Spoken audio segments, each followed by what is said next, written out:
आशक ताई सितमगार आखे ओ उमैया बिन हुल्क बदकार आखे अथा पैरा अंदर मिहा मारे आखे जपना नाम मोहम्मद बिलाल छड़ दे वरना बड़ी संगीन सजा दैसा तेरी अस्तीनी बस्ती मिटा दैसा तेरे पुरजे बिलाल उड़ा दैसा जड़ी पकड़िए चाल ओ चाल छड़ दे अपनी अस्ती नू आप बेदर्द ना कर अपनी जान नू आप बर्बाद ना कर आजा बात मुहम्मद नो याद ना कर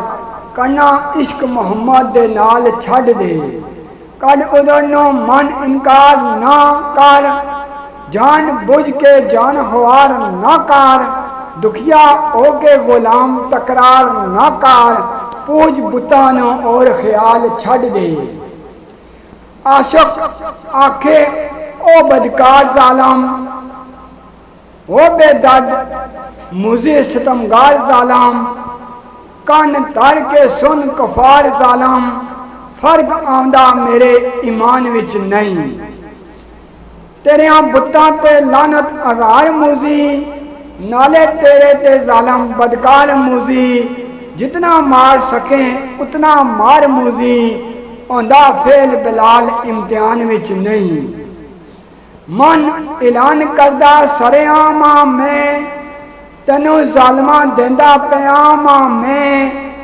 बन जा उसका जिसदा गुलामा मैं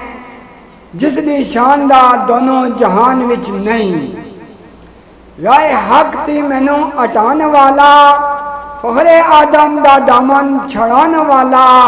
हुन बिलाल तू दुखिया बदलाने वाला पैदा होया कोई जमीन आसमान विच नहीं।